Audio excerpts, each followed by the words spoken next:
2023年11月第1週、日本株の好決算、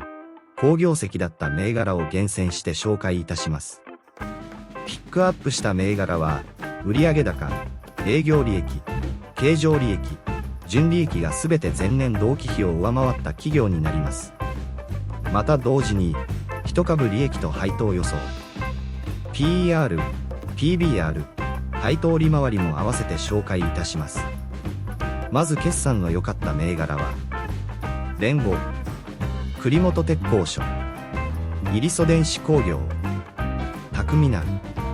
寿スピリッツ、広島ガス、相鉄ホールディングス、東テク、ファンケル、東証です。売上高が前年同期比で 10% 以上だったのは、栗本鉄工所、イリソ電子工業、タクミナ、寿スピリッツ、東テク、東証でした。PER が10倍以下の銘柄は、連合、栗本鉄工所。PBR が1倍以下だったのは、連合、栗本鉄工所、広島ガス、東証です。また配当利回りが 3% 以上だったのは、栗本鉄工所、タクミナ、東テクでした。続いて紹介する好決算だった銘柄は、ダイセル、元気寿司、桜 KCS、ソフトクリエイトホールディングス、H2O リテイリング、小野薬品工業、三共製鋼、オルガノ、エバラ実業、岡村です。売上高が前年同期比で 10% 以上だったのは、元気寿司、ソフトクリエイトホールディングス、小野薬品工業、三共製鋼、エバラ実業でした。PER が10倍以下の割安な銘柄は、ダイセルです。また PBR が1倍以下だったのは、桜 KCS、H2O リテイリング、三共製鋼となっていました。配当利回り 3% 以上は、ダイセル、小野薬品工業、三共製鋼、エバラ実業、岡村です。特に岡村は 4.03% と高配当でした。続いて紹介する好業績銘柄は、サンリオ、キューブシステム、リプロ G、スカパー J サット、三菱食品、KFC、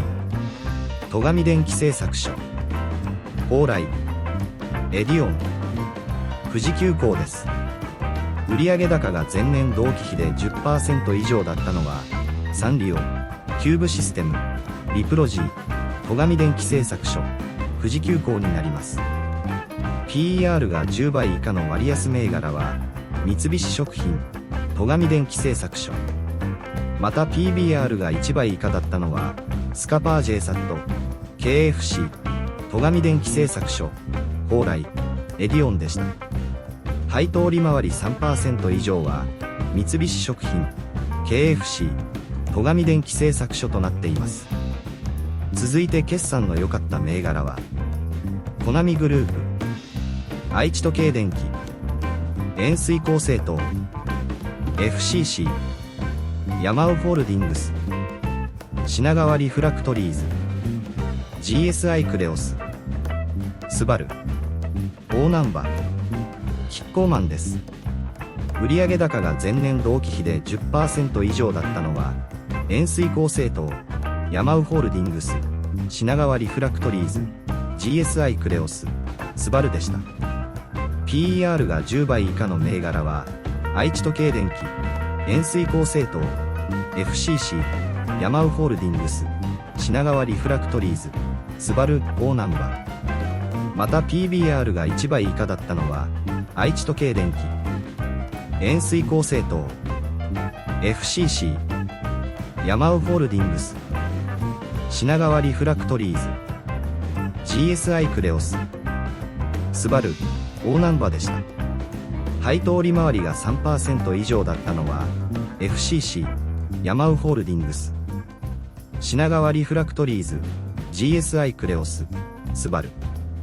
大難波でした。特にヤマウホールディングス、品川リフラクトリーズ、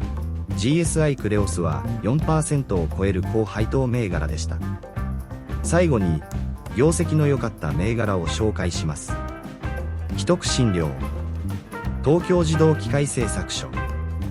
日本電機、昭和システムエンジニアリング、サックスバーホールディングス、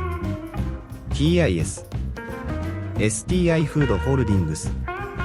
シグマクシスホールディングス、4電工です。